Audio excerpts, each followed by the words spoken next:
They say every road leads somewhere, but that's not true. Some roads lead back. Some roads lead in. And some roads, the ones you've never seen before, the ones that appear overnight, lead to places you were never meant to find. I took one once. And now I'm not sure the world I came back to is still mine. It was almost midnight when I left work. The highway was empty, the kind of empty where you feel like you're the last person alive. I'd driven this route every night for 2 years, but that night, something was different. Past mile marker 47, I saw a new road. It wasn't there yesterday, I was sure of it. No signs, no lights, just a narrow strip of asphalt vanishing into the trees. The turn was too sharp to be safe, yet my headlights caught a glint of something metallic deep in the woods. And then I saw her. A woman stood at the edge of the new road, wearing a pale dress that moved even though the air was still. She didn't raise her hand, didn't flag me down, she just looked at me. And somehow, that was worse. I don't know why I did it, but I turned.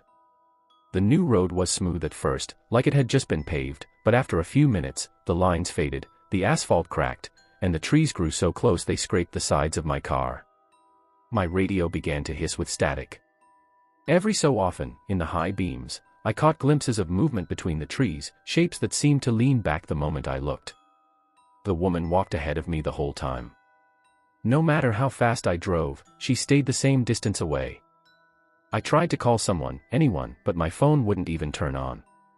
The clock on my dashboard blinked 12 o'clock over and over. Then, after what felt like an hour, the road ended. Not in a cul-de-sac. Not in a dead end. It just stopped.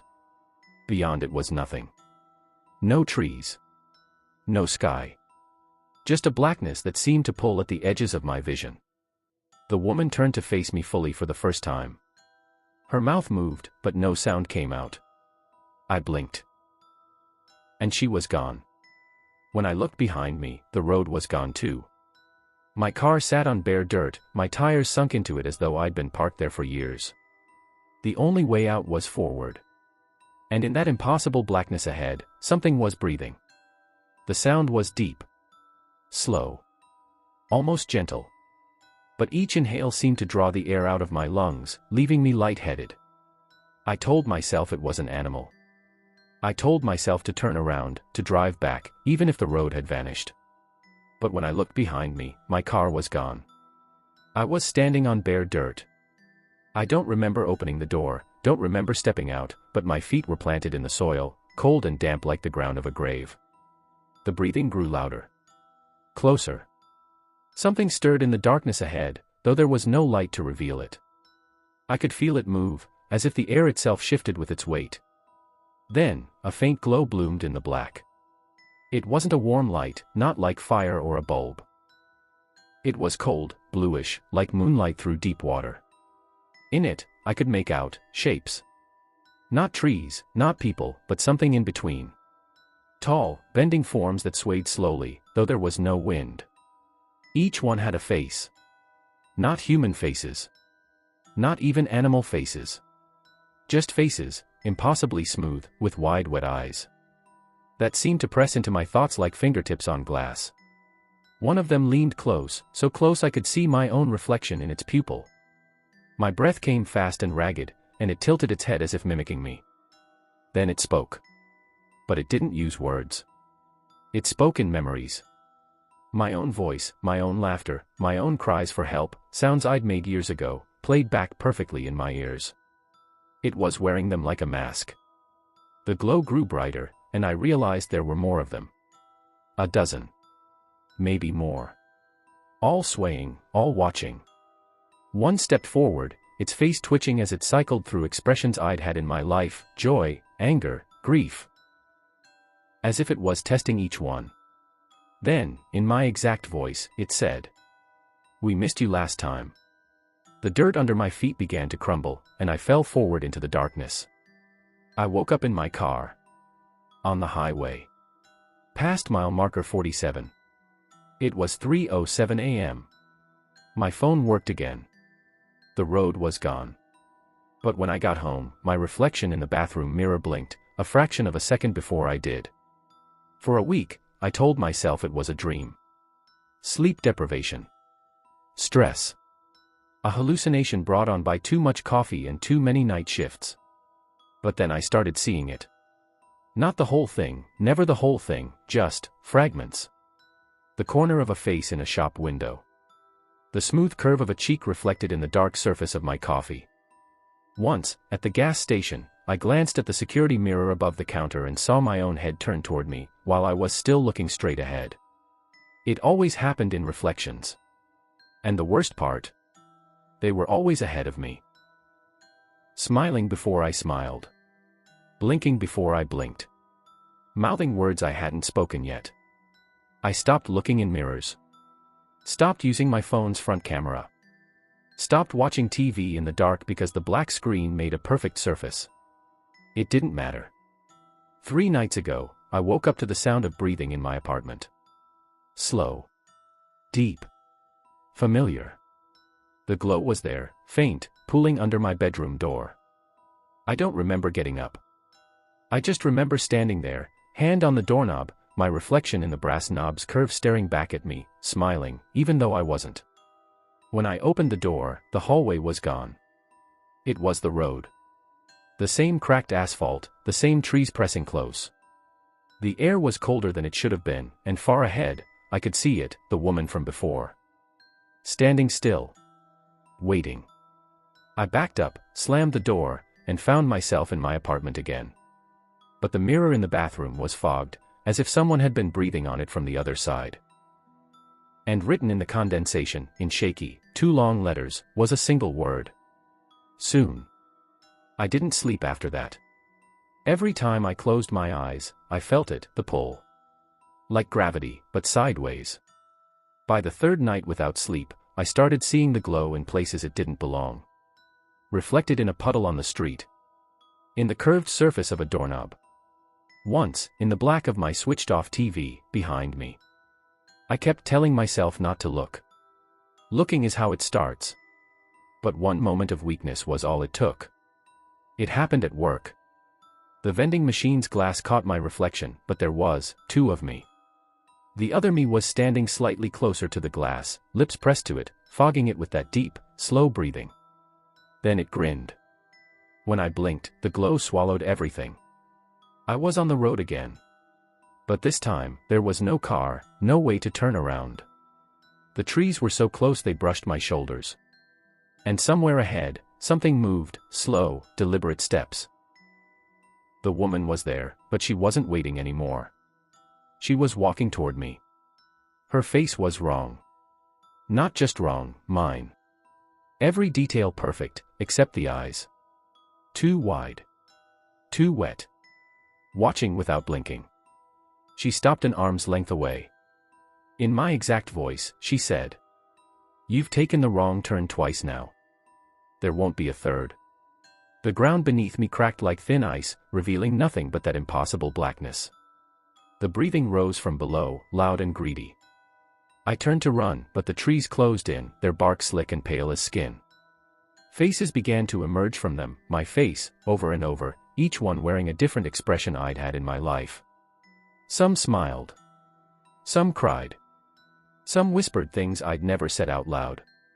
The last thing I remember is being pushed. Not by hands, by the road itself. I fell forward into the black. When I woke, I was lying in my bed. It was morning. My phone said 6:47 a.m. But when I checked my messages, there was a new video in my gallery. No name, no sender. It's me. Walking toward the camera. Smiling. And behind me, the glow is getting closer. I didn't watch the video all at once. Every time I tried, my chest tightened, and my ears filled with the sound of that slow breathing. But on the 4th attempt, I forced myself to see it through. At first, it was just me walking toward the camera. That smile, too perfect, too patient, never moved. But as I got closer, the background began to change. It wasn't my street anymore. It was the road. The cracked asphalt bled into the frame like spilled ink. The trees leaned inward until there was no sky at all. And then, behind me, the glow bloomed, pushing shadows ahead of it. In the last frame before the video cut off, something stepped out of the light. It was me. And the me in front of the camera wasn't smiling anymore. For 2 days, nothing happened. I started thinking maybe it was over, until I noticed small things out of place in my apartment. My coffee mug on the wrong side of the counter. My phone charger unplugged when I swore I'd left it in. My chair angled slightly toward the mirror, as if someone had been sitting in it, staring. On the third night, I heard movement in the kitchen. Soft, careful steps. I grabbed the heaviest thing I could find, a wrench, and crept out of the bedroom. There I was. Standing in the middle of the kitchen, wearing my clothes, holding my phone, scrolling through my messages. My face. My hair. My nervous habit of tapping my thumb against my thigh. The only difference was the smile. "I've been practicing," it said, in my voice. "Almost perfect now." It took one step toward me, and I stepped back, straight into the glow. I hadn't even seen it spreading along the walls, swallowing the shadows, curling around my ankles like smoke. The air grew heavy. My knees buckled. It leaned close, its forehead almost touching mine. "One more step," it whispered. "And you'll never come back." I don't remember falling.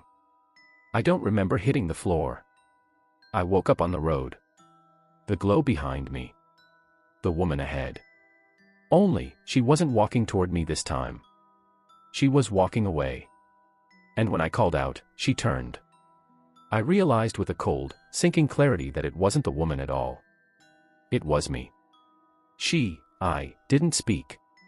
She just tilted her head in that way I never do, studying me like a specimen in a jar.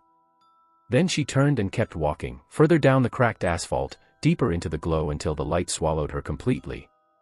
The moment she vanished, the road went silent. No wind. No breathing. Just the kind of quiet that feels wrong in your bones. I ran after her. I don't know why, maybe because I knew if she got too far ahead, I'd never get my life back. But no matter how fast I moved, she stayed just out of reach. Then the glow flickered, like a dying light bulb, and I stumbled forward into my own living room. The TV was on. My reflection was in it. But it wasn't looking at me, it was looking past me, toward something I couldn't see. On the coffee table was my phone. Open to my camera roll. Every single video was of me. Sleeping. Eating. Driving. Talking to people I knew, my coworkers, my family, only they were smiling back in a way that felt rehearsed. The newest video was labeled Tonight. In it, I was sitting at the kitchen table. Smiling. Waiting. And then I walked into the frame from behind the camera, my real self, panicked, dirty, wild-eyed. The me at the table reached out, grabbed my wrist, and pulled me into the glow. The video ended there. I looked up from the screen, and she was standing in the hallway. The other me. The one that had been practicing. She didn't say anything. She didn't need to. Her smile was perfect now. And the glow was already seeping in from under the door, painting the walls in that cold, blue light. I think I know what happens next. I thought I'd feel it, the moment it happened. The moment she stepped forward and I stepped back. The moment the road claimed me for good. But it's not like that. I'm still here. Still in my apartment. Still holding my phone. Only, it's not my phone. It looks the same, feels the same, but the screen is wrong. Every photo is of people I know, coworkers, neighbors, strangers from the grocery store, all staring at the camera with that same perfect smile. And behind them, just faint enough to miss at first glance, the glow. I scrolled back years. Photos from birthdays I barely remember, from trips I never took, from places I've never been. And in every single one, the glow was there. Watching. Waiting.